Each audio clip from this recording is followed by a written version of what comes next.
Little Red Riding Hood. There was once a sweet little maid, much beloved by everybody, but most of all by her grandmother, who could not do enough for her.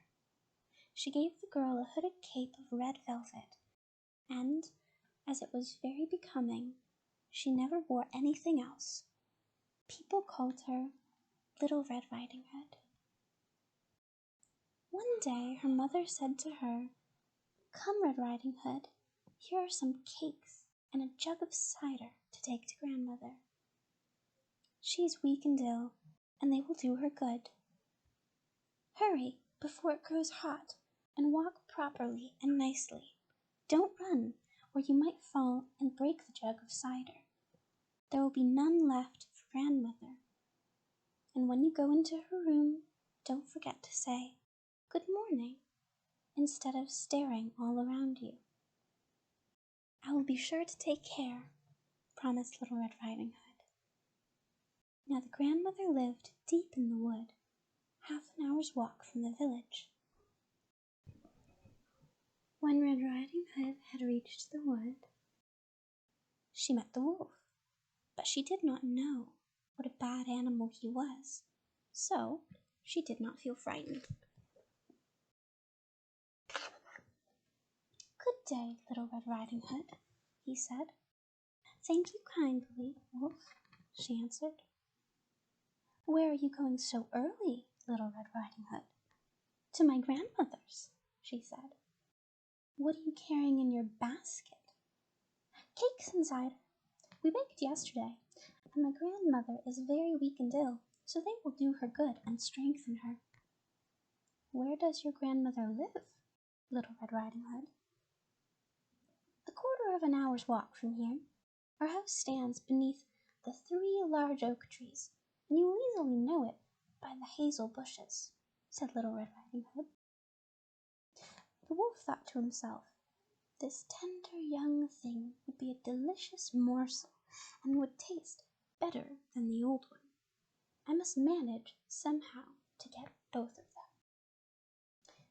He walked next to Little Red Riding Hood a little while, and then he said, "Little Red Riding Hood, just look at the pretty flowers that are growing all around you.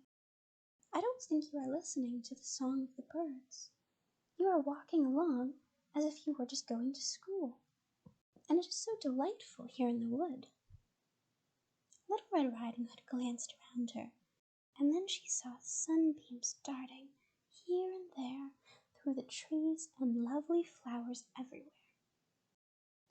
She thought to herself, "If I take a fresh bouquet to my grandmother, she would be very pleased."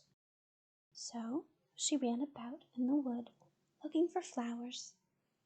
As she picked one, she saw a still prettier one a little farther off.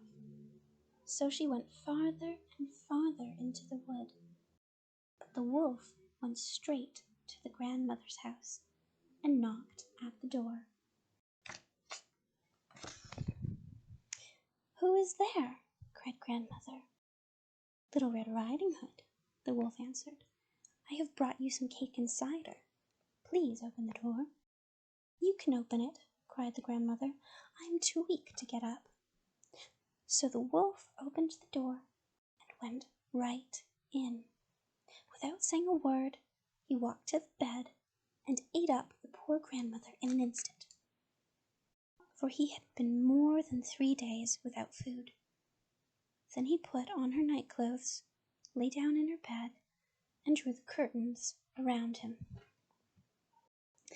Little Red Riding Hood was all this time running about in the wood among the flowers, and, when she had gathered as many as she could, she remembered her grandmother and set off again on the path to her house. When she arrived at the cottage, she was surprised to find the front door was standing open, and when she went inside and felt very strange, and thought to herself, "Oh dear, how uncomfortable I feel today, and at other times I am always so happy to visit my grandmother."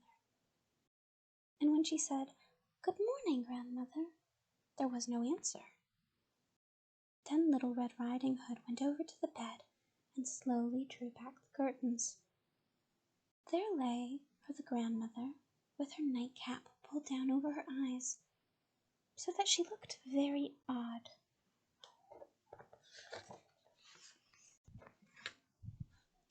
"Oh, grandmother, what large ears you have!" "The better to hear with, my dear." "Oh, grandmother, what great eyes you have!"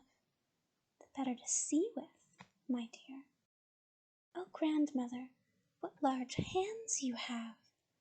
"Better to hold you with, my dear." "But, grandmother, what terrible large mouth you have!" "The better to eat you with." And no sooner had the wolf said that than he made one bound on the bed and swallowed up poor Little Red Riding Hood. Then the wolf, having satisfied his hunger, went to sleep and began to snore loudly. A hunter passing by heard the snoring and thought, "How the old woman snores! I'd better see if there's anything the matter with her." Then the hunter went into the bedroom, walked over to the bed, and saw the wolf lying there, fast asleep. "At last I find you, old beast," he said. "I have been looking for you for a long time." And the hunter suddenly realized that the wolf had swallowed the grandmother whole, and that she might yet be saved. So he did not fire his gun, but took a pair of shears and began to slit open the wolf. He made a few snips. He saw a little red cap. After a few more snips, Little Red Riding Hood jumped out and cried, "Oh dear, how frightened I have been! It is so dark inside the wolf." And then out came the old grandmother, still living and breathing. Little Red Riding Hood went quickly and fetched some large stones, with which she filled the wolf's body, so that when he woke up and tried to rush away, the stones were so heavy that he sank down and fell dead. They were all very pleased. Little Red Riding Hood and her grandmother thanked the hunter, who then returned to his hunting in the forest. The grandmother ate the cakes and drank the cider and began to feel much better.